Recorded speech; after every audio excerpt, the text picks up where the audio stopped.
you know what? The other chair I have has this massive coffee stain on it that everyone comes over and I get really insecure about it because I know everyone's judging me, but no one's gonna be like, "What is on your chair?" Like, because people are polite. But I have a stain on it, right? I spilled coffee, I swear, right? And then I tried to clean it. I tried to clean it with a cleaner, and then the cleaner spread it. So now it's like this big of a mess on my white chair, right? So everyone who comes into my room sees it. Of course, they see it. No one says anything, which is worse because I'd rather them just say it so I can explain it. So they go, "Whoa, that's disgusting." So yeah. Oh, also, I was so morbid. I was so morbid that night that I thought I killed Mushroom when she was in the hospital. I was just like typing in like I killed my cat. Even though like because she was in the hospital, but like I was googling like I killed my cat. What do I do? And then it brought up a whole forum of people who accidentally killed their cats. And I'm reading these forums, and it's people like someone like put their cat or their cat hopped into the dryer, and then she heard like a doo doo doo doo, and then she opened it and her cat was dead. And I'm like, oh, anyways, I don't want to talk about dead animals anymore, but just be careful. So watch your dryers. Don't leave your cats or dogs inside of cars. Then another guy killed his dog by leaving his dog. His dog snuck into his car when he was at work, and he died because he was He overheated. And he said that was 20 years ago, and he still hasn't like fully forgiven himself. I don't know. Just like in that moment when I truly believed that I'd killed Mushroom, I like my entire trajectory and just everything changed. I was like, I can't do. I didn't even know what I was gonna do with myself. But all of my priorities, like I've been going through a really really like stressful situation that the days before it, and I was saying like literally the night before it, I was like, how is this happening? Like this is so unfair. This is one of like the most stressful situations. I'm going.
Recording in progress.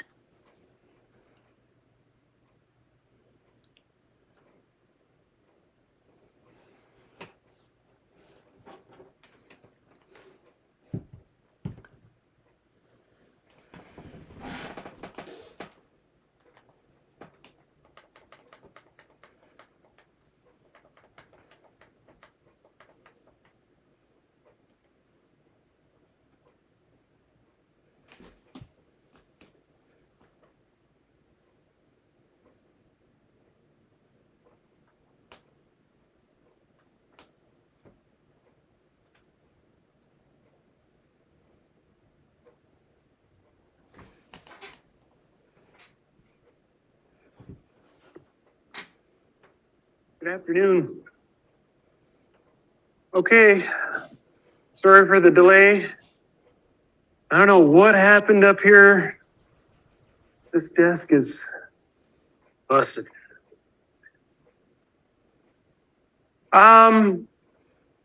Okay, yeah, I've had a few people ask me about the final exam on the, is it the 13th? Nice being posted on the 13th. Okay, so this is a pretty good turnout for a Tuesday's lecture. I'm gonna mention one last time. There is no final exam in this class. Thank you. And whatever was posted online, they've asked me 2 times, and central admin, I keep responding to them that there is no final exam in this class. Why they published a final exam date, I don't know, because they specifically asked me and I responded 2 times saying no. So that's all, it's out of my hands. I don't know why they put that up there. Okay, so today, I'm gonna do an activity session. And you're gonna use your iClicker. So please have that ready.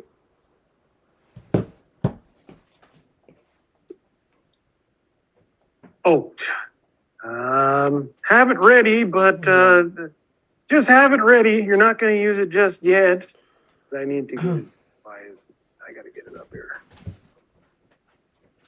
I didn't log in. I'm sorry.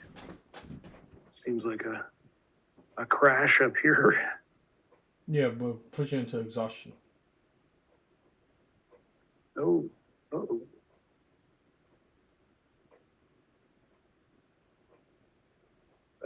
Okay, there we go.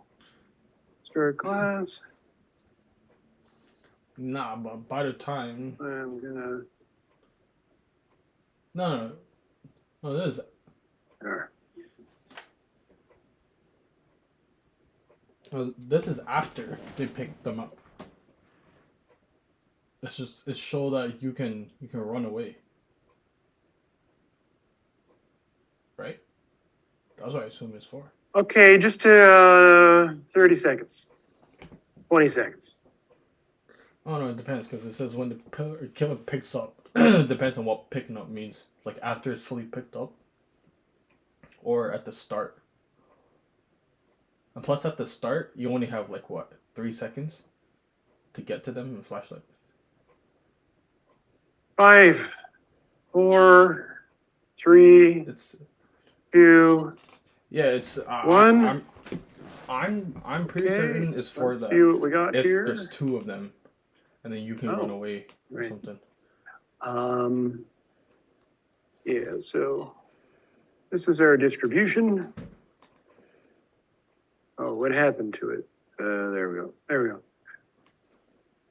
49% of the class saying the answer is B. 29 E, and so on. Let's take a look. You can't use it the entire. Okay, so I guess B was the most prominent. Why is B the correct answer? Anyone want to? No, that's not fair. Let me just. Let me move on. So recent research showed that a single mutation in exon 2 of the growth gene made people susceptible to developing pituitary tumors.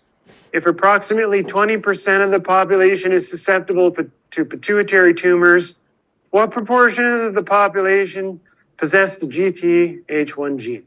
Okay, it's not a trick. It's a language thing. What percentage of a population have gene X? If I have gene X, do you guys have gene X? Okay. So what's the answer? It's 100%. Ooh. Okay, all right. Not a trick. Just pay very careful attention. So again, because it comes through every once in a while, we all have the same genes. There's no difference. So all of us have the GTH1 gene.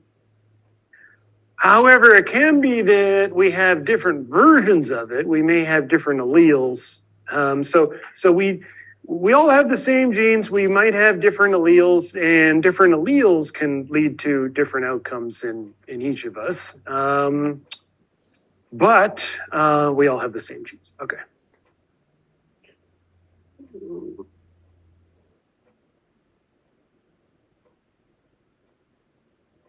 We all have the same genes. We don't necessarily all have the same alleles.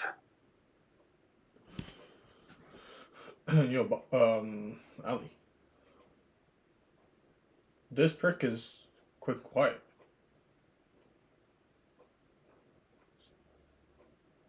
It's half a quick and quiet.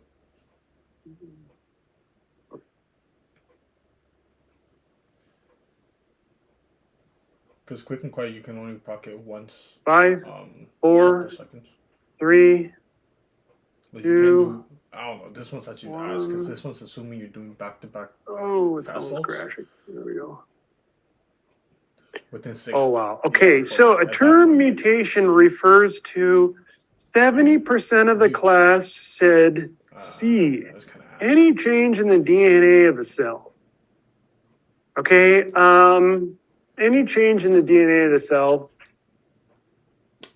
Fuck. and then we had split among all the other categories, so a minor percentage said the other categories. So, yeah, so any change in the DNA of a cell, but what if the DNA changed and it's corrected?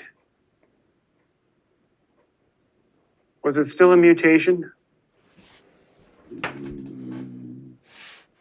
Yeah, this kind of semantics, right? I guess so I'm kind of siding with you that any change in the DNA of a cell is a mutation. What if it was a change that just caused the stem cell to die? The stem cell niche died, and now there's no more inheritance.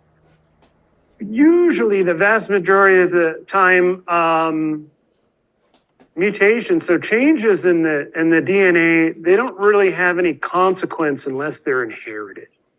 Okay, so I guess I don't know. I don't think I remember hearing it in the videos, but I think that in this course they generally want you to realize that mutation is only really a mutation. It's only really important, I guess, if it's inherited. So we won't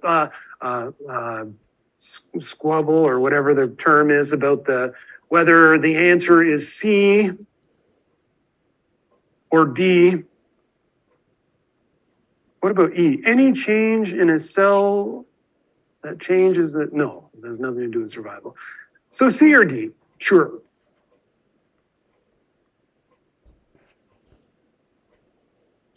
Okay, so can silent mutations or mutations in non-coding regions affect phenotype? Discuss amongst yourselves. I'll give you 2 minutes, then we'll take it up.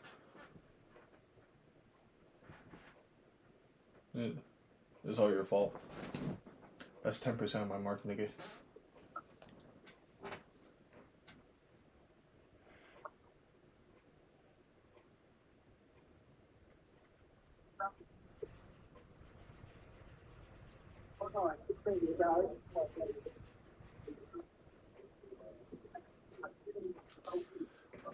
But yo, the new killer is actually annoying.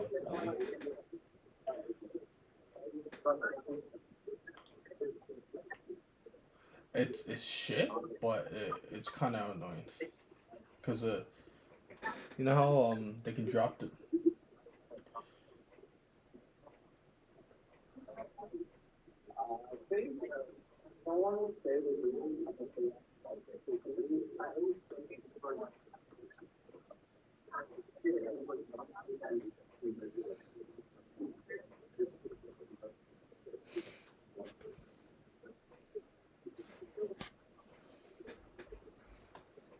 jeez.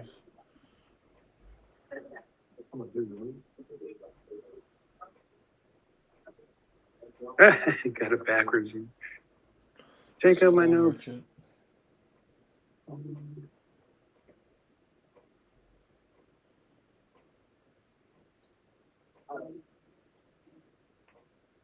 Okay. Yeah. So what's a silent mutation? Or should we just go right for the answer, or should we kind of break this down? What's a silent mutation? Yep.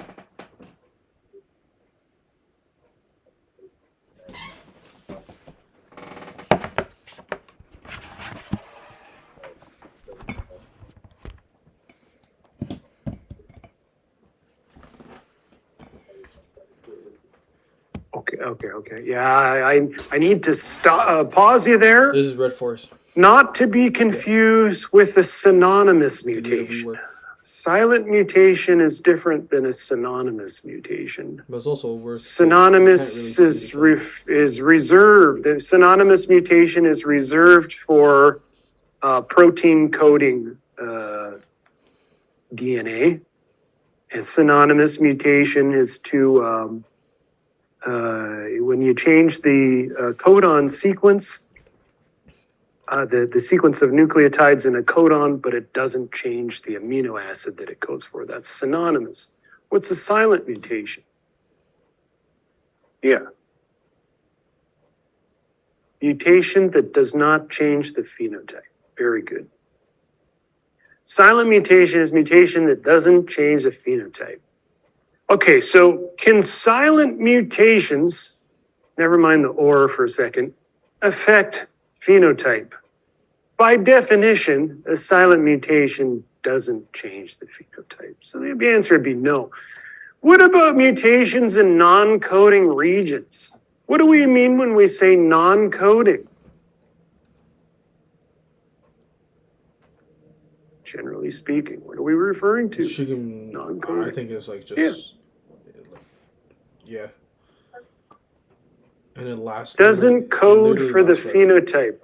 That's too abstract because you can't code for a phenotype. There are many things kind of come together and build a phenotype, right? So,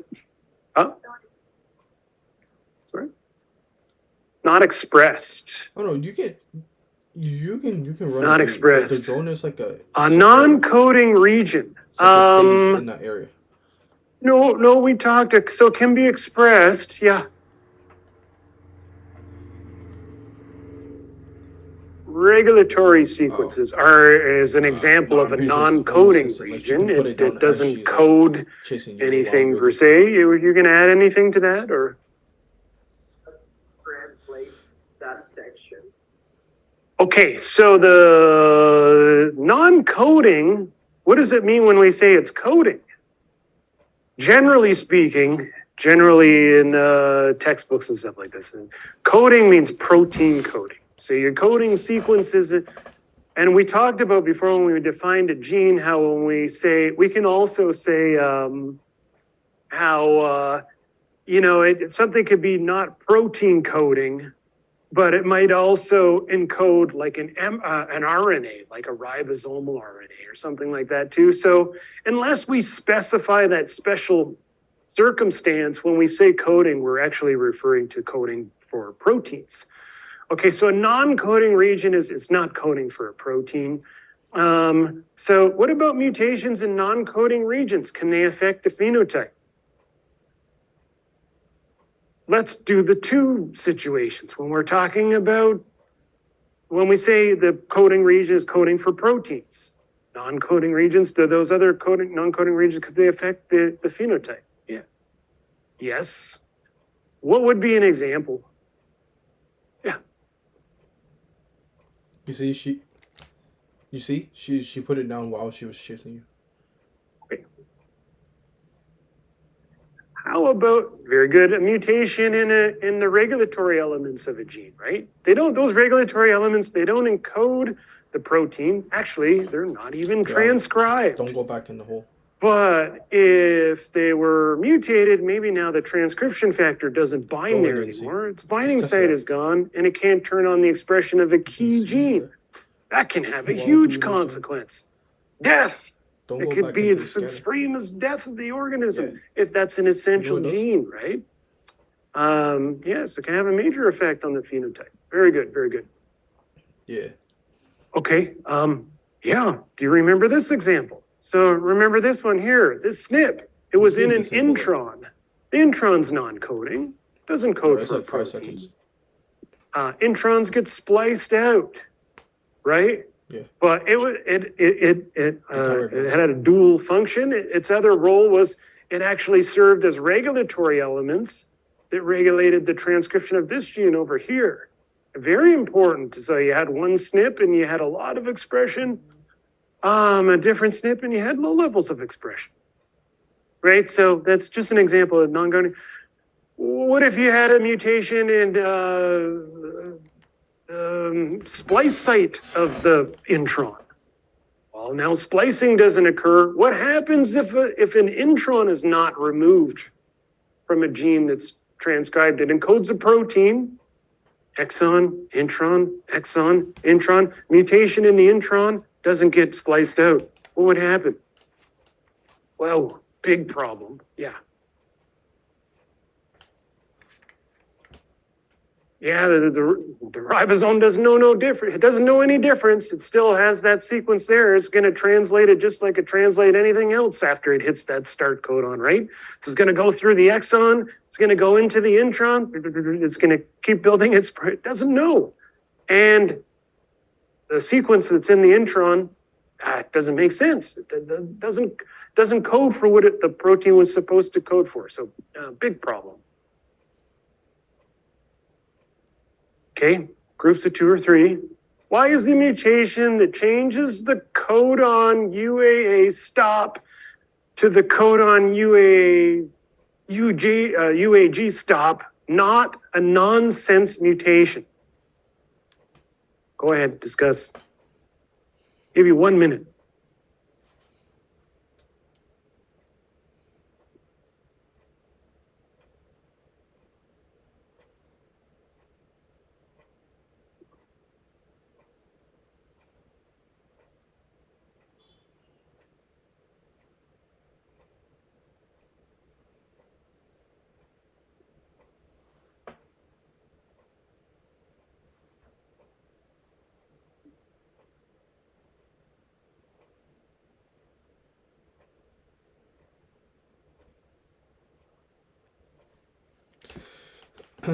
You walk up to it.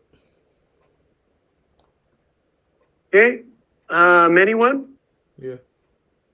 Walk up to it and disable it.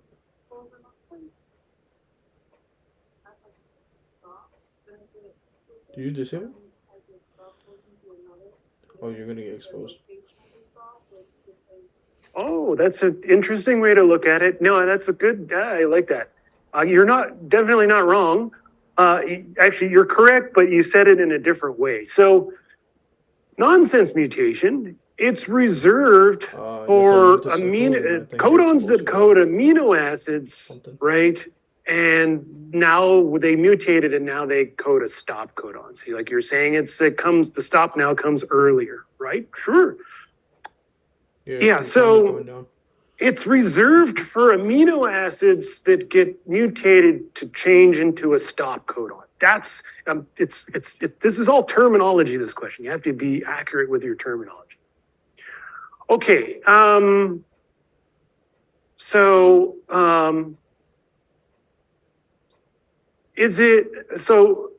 this be a silent mutation? Would this always be expected to be a silent mutation? Think about this one. In this course, we're always talking about things binding other things. Elements don't do anything on their own. They got to be bound by Doesn't proteins the or something else. claw thing give her aura? So you have this stop codon. This code of a certain. What do stop codons ultimately do? Stop translation, right? Yeah. She could Mutated tell it, you where- one stop codon to another stop codon. Everything's fine. Should be the same, right? That's silent. It's not going to do anything. What binds stop Yeah. codons? Yep. Release factors. So that's what they do. Do the when same release factors bind this Hack the different? drill. Yes. Yeah, degeneracy talks about the code, doesn't talk about the stops. Stops are not part you of just have to wait. degeneracy. Arguably so. I It's see where actually you're going. gaze at. Is she So puts a well, let's drug just on say the- that this on were an the hook? amino acid and we changed, The we did a person getting synonymous unhooked is mutation for an instantly gonna amino get acid. exposed. And I'm going to say alanine and then mutated it and it still encodes alanine, but it's a Yeah. different codon. Is that always going to be a silent mutation? In other words, is it always not going to affect the phenotype? Well, you're thinking, well, you didn't change the amino acid. It's still in alanine, so the protein's going to be the same. And you'd be correct. Now think about this. A different tRNA with a different anticodon recognizes that new codon. All right, and so what? It still brings alanine with it. Have you heard of something called codon preference? All organisms have a preference for what codons they use. Or what that preference is its abundance of tRNAs. There are certain tRNAs that recognize for every particular amino acid that are they're more prevalent in an organism. Some organisms may almost completely lack a specific kind of tRNA. So imagine if you had a mutation, it's alanine and alanine, the codon changed, the new tRNA should bind it, it should still bring an alanine with it, everything should be the same for the protein, but the tRNA is non-existent or in very low abundance. Crash, boom, the whole system's down. That protein doesn't get made because there wasn't enough tRNA there to bring the alanine with it, and the ribosome stalled. It's waiting for its amino acid. It's just it's complicated, right? It's very, very complicated how these at one level, maybe nothing happened, maybe no change. It's silent, but nature has a way of surprising us. Things are more complicated, and it might have a major effect.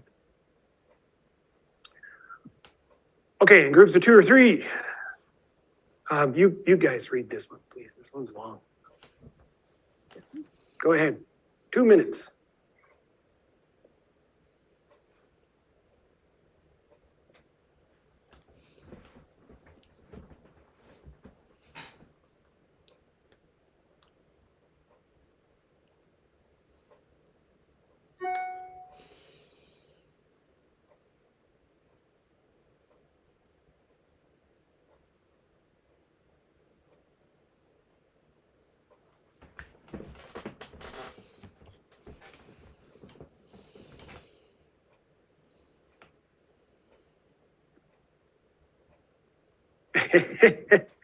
This one's a head scratcher, huh? Everybody's like, what am I don't know. There's a lot of determine what can cause these data. I don't know. That one's pretty out there. Okay, let me make it a little bit easier. I'm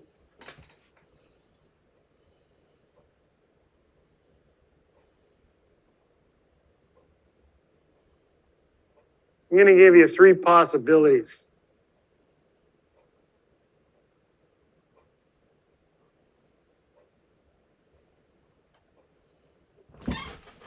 Five, 4. Oh, sorry. Hide. Is that how this got broke last time? People throwing stuff. Hey.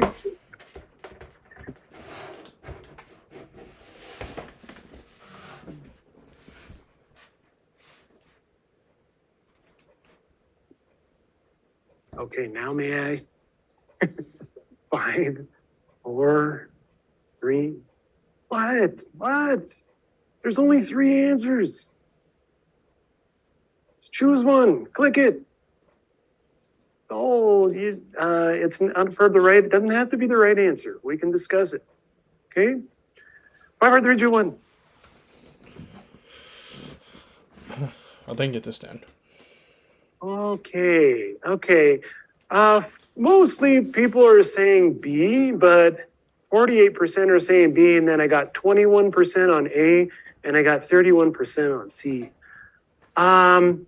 Yeah, so let's discuss. Okay, so the question essentially is, you're looking at single base mutations. You find that tumors from smokers have more of this T to A transversions than the tobacco chewers.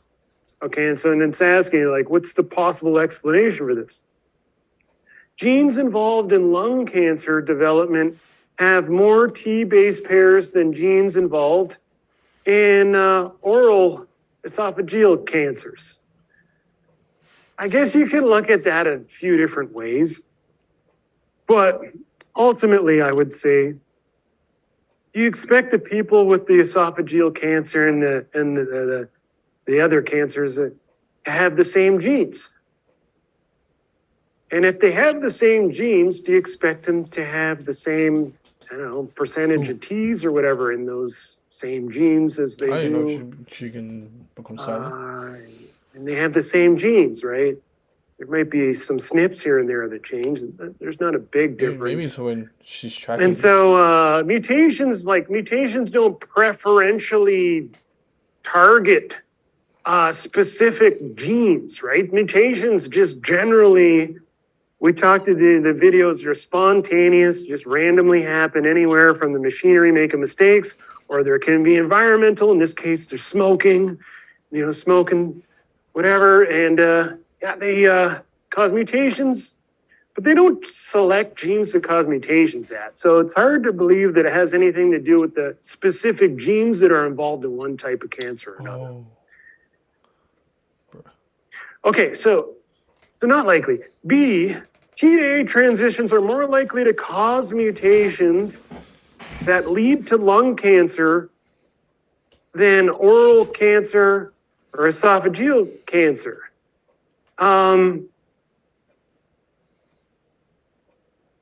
It's just a correlation, right? This is not a causal thing that we're seeing here. It's not saying if T to G mutations, if you have more of those transversions, you're definitely going to get the lung cancer. No, that's not it. It's a correlation. The people that have lung cancer, they generally have these higher T to G transitions. Now, what about C? A lot of people pick C, but there may be different chemical mutagens in tobacco versus cigarettes that affect DNA in different ways. What did we learn from the videos? Remember, the different mutagens, they actually can they generally do preferentially cause certain types of mutations. Now, so I think C is the most likely answer here, right? Because the tobacco that the people are smoking, it likely has some kind of carcinogen in it that's causing this T to A mutations that are not found in the chewing tobacco. Right? Okay, so just like these are concepts that emerged out of the videos, right? Write them down as they go.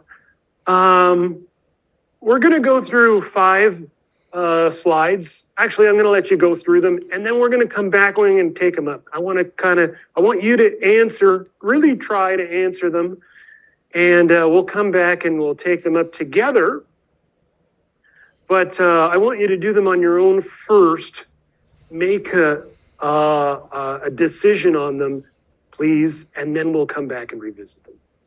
Okay, so first one. Proceed.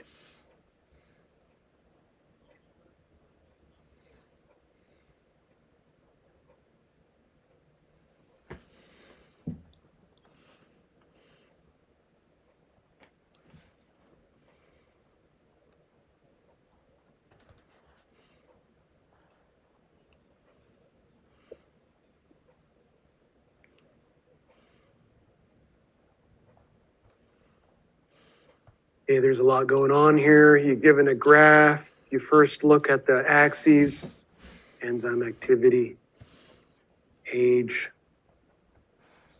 Okay.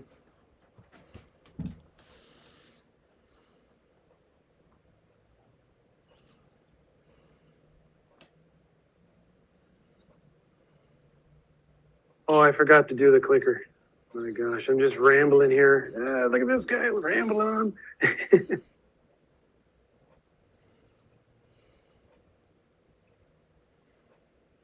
Okay, so put in your decision. We're going to go to the next question. 5, 4, 3, 2, 1. Let's see this.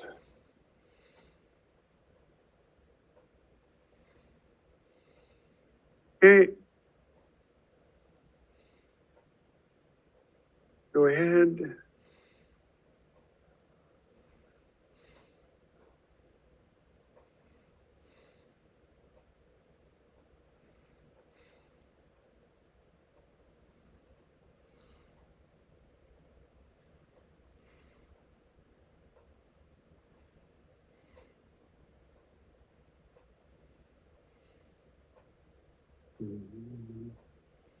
Five, 4, 3, 2, 1. Oh, oops. That's the second one. Okay. Go.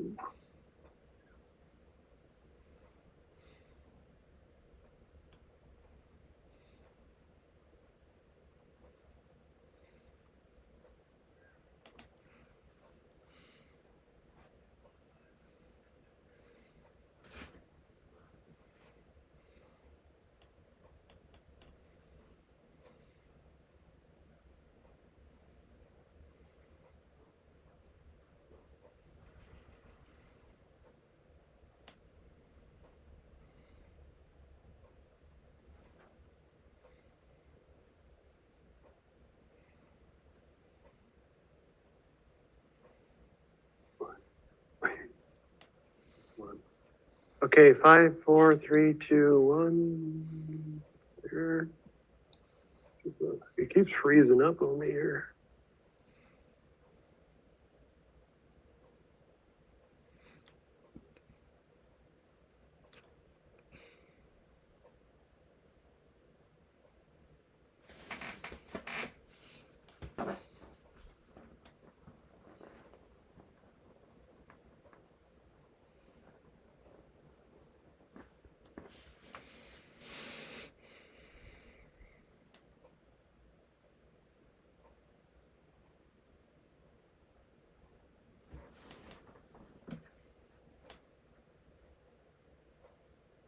Five, 4, 3, 2, 1.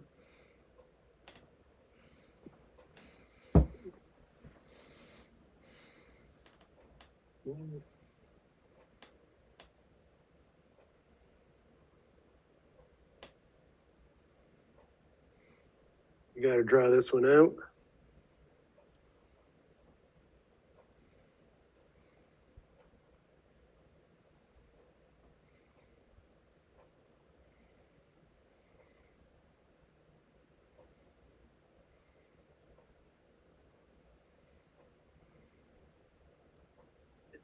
Oh, I forgot to. Oh, there is no clicker.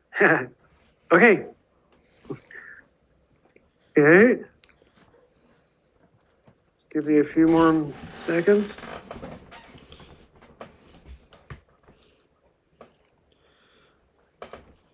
Maury. All right. So let's shit, yo, let's go back and take a look at this. We can't even see. There we go. All right. So the first question: a 30-year-old is heterozygous for the 2 alleles below. This allele, this allele. What phenotype do you predict they will show? That of the wild type or that of the mutant allele? And you had 3 possible choices. So you want to look at the graphs. You got enzyme activity here, right? and it's showing you the phenotype, a wild type allele. Okay, and I guess where was that? The phenotypic threshold is here. Okay, so 30-year-olds, heterozygous alleles. Oops. What phenotype would you predict they will show? That of the wild type or that of the mutant? So we got a 30, so this is age 3, 15, 30's got to be like over here, way over here, the end, I guess. And so what phenotype do you predict it will show? The 30-year-old will show. This 30-year-old is heterozygous. So first of all, what's going on here? Who wants to kind of try to explain what's happening here? We got two different graphs.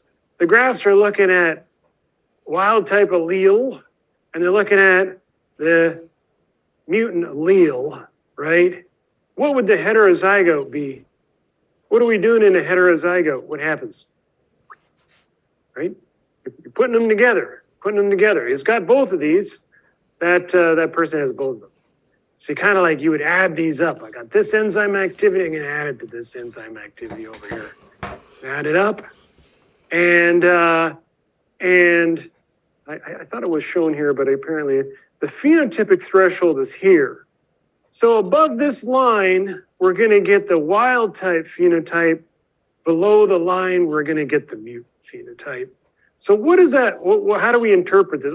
First of all, what's gonna happen to these graphs of enzyme activity in that 30-year-old heterozygote? Yes.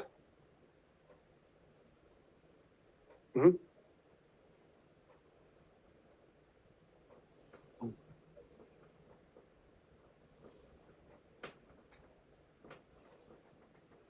Yes.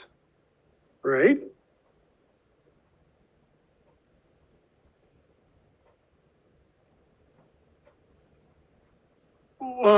But this is showing you enzyme activity, right? So you got your enzyme activity. Why is my drawing not? Oh, not this thing again. Let me see here. Should be drawing, not drawing. Draw. Yeah, draw. Draw this one. Okay. Oh, now I think it's gonna work. Okay, so you're saying. So I got this here. This amount of enzyme activity for my 30-year-old. And I also have this. So in the heterozygote, remember we're talking about the amount of the enzyme activity contributed by one allele. This allele, really strong enzyme. This allele, the enzyme not so strong. But you'd essentially add them together, right? You would add them together.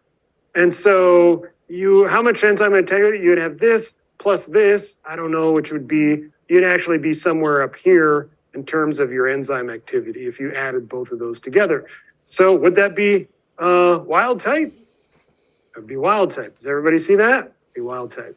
All right, good. 77% of the, 62% of the class was on track with that one. Yes.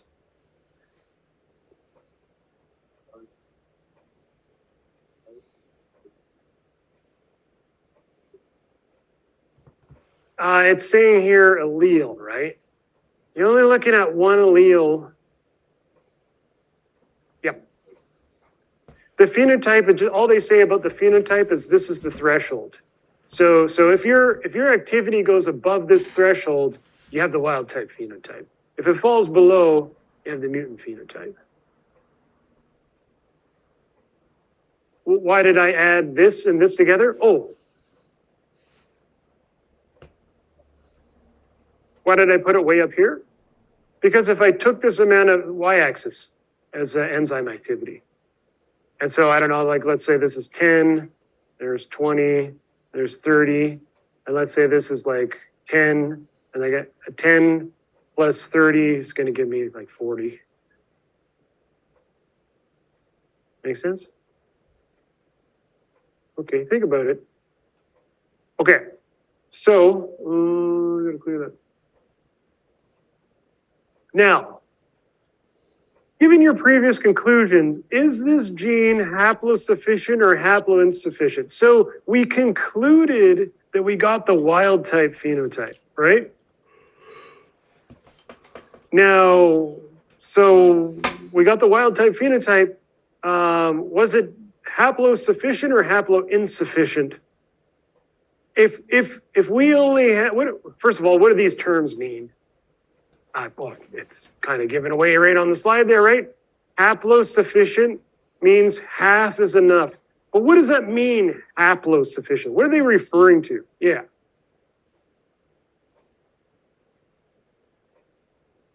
Careful homozygote or heterozygote. No. So haplosufficient means, you know haploid, right? If you're in the haploid state, you only have one copy. One functional copy. The other one, forget about it. It's not even, it's off. It's turned off, loss of function, whatever. You have one copy. Is that going to be sufficient to give you the phenotype or not? Haplosufficient means yes, it would. Haploinsufficient means that one copy would fail and you would be below that, whatever that threshold is. And threshold is not an easy one to understand, right? Like threshold,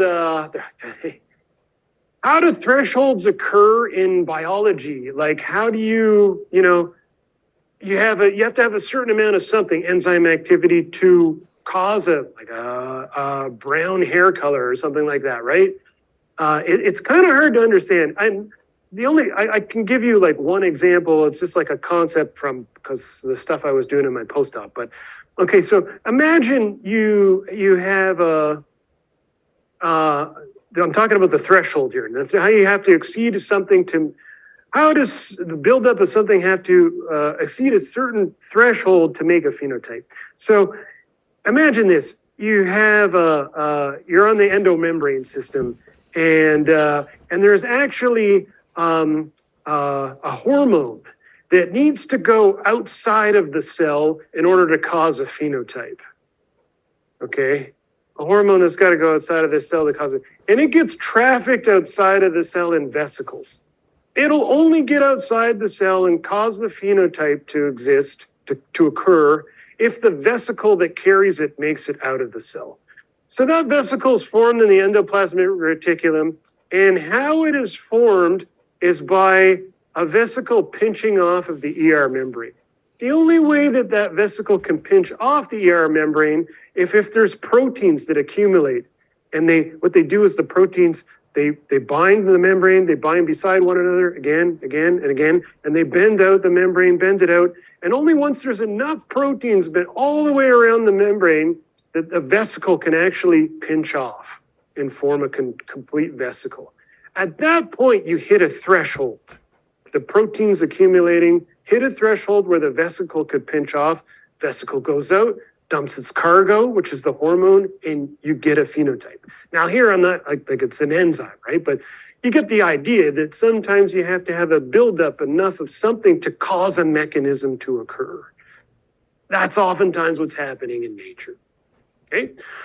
Okay, so now back to this question about, we said that, heterozygote, and it's gonna have the wild type phenotype. So heterozygote, let's just say we had one functional copy of the allele and the other one was not functioning so well. Was it haplosufficient or haploinsufficient? Yes, haplosufficient. The one functional copy we showed here, it showed you in the graph. You have one allele and you have enough enzyme activity to be above this threshold to get your phenotype. So very good. So A was the right answer. Okay. If a gene is haplosufficient, oh my goodness. If a gene is haplosufficient, which of the following would you predict? Vast majority of the class picked B. 66% picked B, which is correct. Let's go over the wrong answers for that. Not wrong. The answers that are not adding up first. So if a gene is haploinsufficient, insufficient, which of the following would you predict?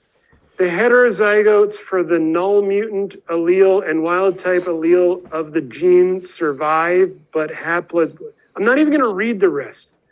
Haplosufficient or insufficient has nothing to do with survival. So I'm going to go right on to the next one.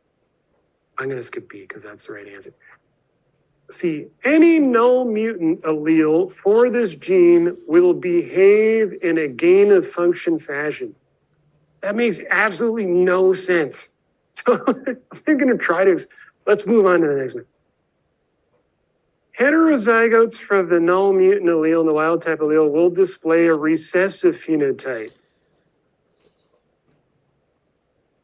Heterozygotes for the null and the wild type allele will display a recessive phenotype. Careful with that one. Why? I think some people are thinking, why is that one, right? Careful with that one. So the way I think about it is like this. Okay, imagine we have that, you have a flower color gene, right? And if you have the one allele, the dominant allele, you're going to get a purple flower color. Well, it doesn't matter what's at that second allele, right? So the second allele, whenever it's homozygous, if you've got a recessive allele and it's homozygous, it's going to give you a pink flower color, okay? Whenever you're coupled and it's heterozygous and you got a dominant allele, you get a red flower color. But that doesn't tell us about haplosufficiency or insufficiency or not.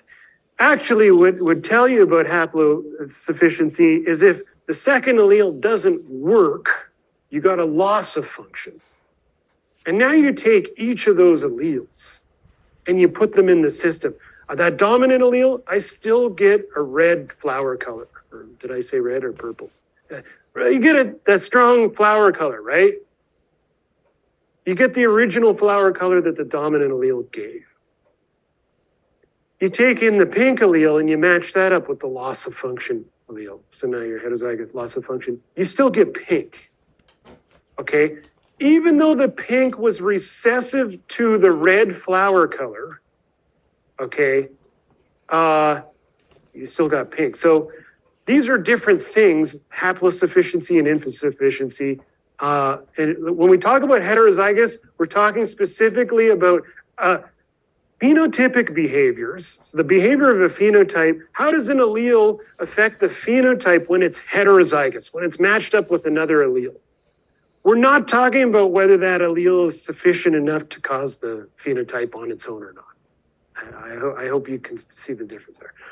So B, individuals heterozygous for the null and the wild type, null allele, so loss of function allele, and the wild type allele of the gene will have the phenotype of the null mutant. That means that the one functioning wild type allele is haploinsufficient. It wasn't sufficient enough to cause its own phenotype when matched up whenever it had a loss of function on the other chromosome, on the other allele. Okay? That makes sense? Okay, all right, good. Okay, the graphs below show enzyme activities for each the wild type and the mutant alleles of a gene. What type of mutation is it? Okay, so we have here a wild type allele, and this is our enzyme activity, and our mutant allele, this is the activity, falls below the threshold. What type of mutation is this? Well, you got a mutation, falls below the threshold. Vast majority of you guys were saying, let's see, 77% were got it right. Say this is a loss of function mutation. It's loss of function because the allele, it's not able to make the phenotype. It lost its function. Okay, you see how it fell below the threshold, the phenotype below the threshold? It's loss of function. All right, any questions about that? Okay, I can go back. Yes? Yeah, I don't know. Never heard of that term before. Okay.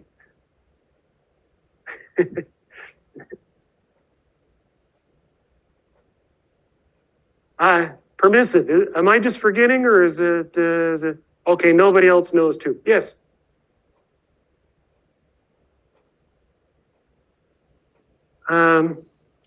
Yeah. Okay, so that's a good point. So the age, timing is actually critical when you're talking about phenotypes, right?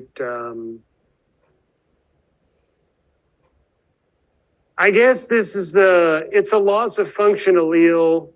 It's definitely not a gain of function. Permissive doesn't exist. Loss of function, yeah, it's going to be, if you were to look at 3 years of age, you wouldn't see it yet. You wouldn't know that that's a loss of function allele because it shows here that it initially has activity that renders the above the phenotypic threshold, right? But once it hits later in age and development, its loss of function becomes evident. Yep. And that's a common thing. It's a common thing. Okay, it's still a loss of function though. It's loss of function. You wouldn't see it in the beginning, but you see it later in life. It's still a loss of function at that time. Okay, so oh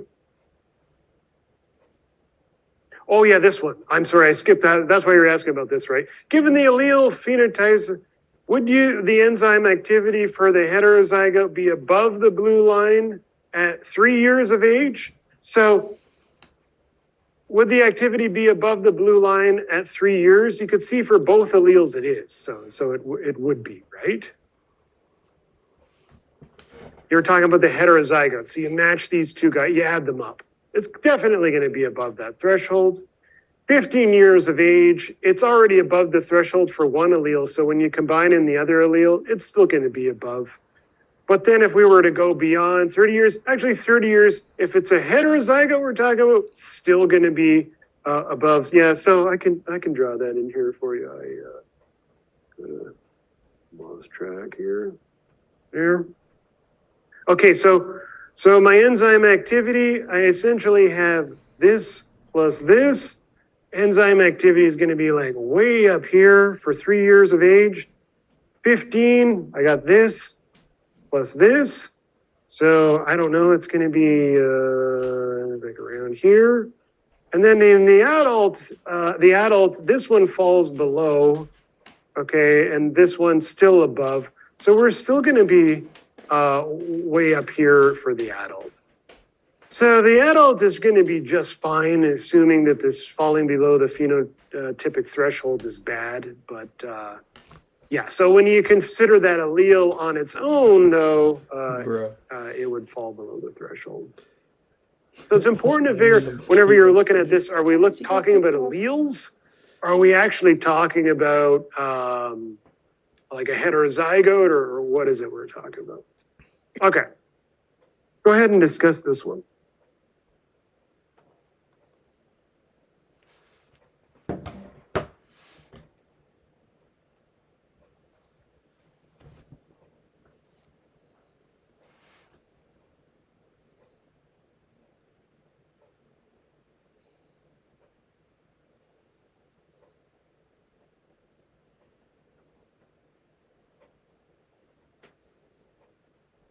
Five, four. Oh, I didn't even turn on there's no multiple choice, Dr. Kovanish. Oh, yeah. So what do you think? What types of mutations are these? Someone from this side of the class. I'm just gonna, I know I like, I just want to know that you guys are here too. You are. Come on.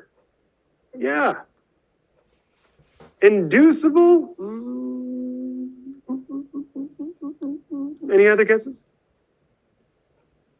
Come on, we should have a battle of the sides of the classes and go for points, right? Conditional. Bam. Got it. Conditional. Conditional mutation. Why is this conditional? Because these cats, very temperature sensitive. Never mind this blah, blah, arginine to this and that. It's temperature sensitive, so it only occurs, the phenotype is only going to occur on a particular condition, okay? And a great example is like enzyme folding, right? And the enzyme works fine, it works great, and then whenever it hits a temperature that's too high, it's opened up, it doesn't fold properly, it doesn't work, okay? And so some alleles might be more stable, encode a more stable enzyme than others. Very good. Okay, very quickly. When the mutation delta 21 is present in a heterozygote, the wild type protein no longer functions. If delta 21 results in a disease phenotype, what would be the mode of inheritance of the disease? Oh. Well, we have a mutation in a heterozygote, and the wild type protein no longer functions. That's interesting. I like that. What is it? 5, 4, 3, 2, 1. Okay, 61% of the class are saying, oh, you froze up on me. 61% of the class are saying A, it's dominant. That would be correct, right? Because it's saying here, disease phenotype, because it says what it does, you have this mutation present, it's going to make that wild type version of the protein in the heterozygote not functional anymore. Very good. Okay, so why does A1, A2 have so little activity? Okay, so we got homozygous here, genotype, and this is the amount of active protein, a lot of active protein, just like in the previous example.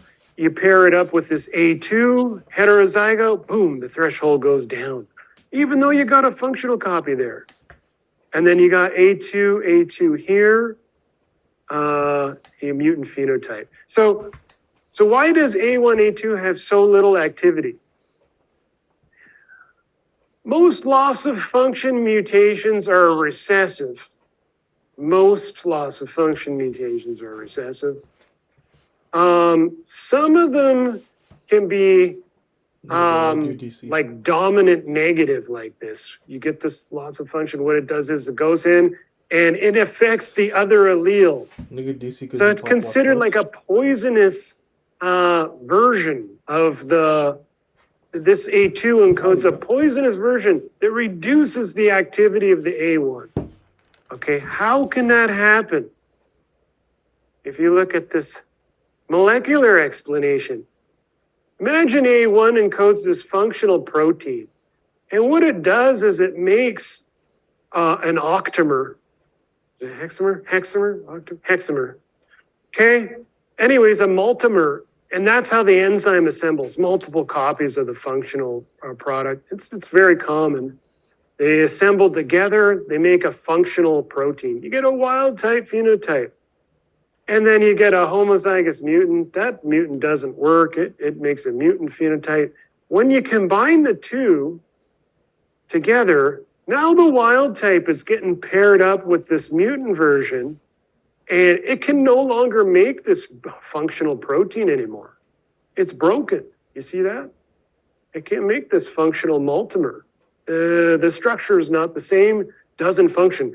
So it's poisoning. It's that subunit that's contributed by the other allele, this mutant allele, is actually rendering the wild type allele non-functional. Okay, so that's an example of like a dominant, a negative effect from a phenotype.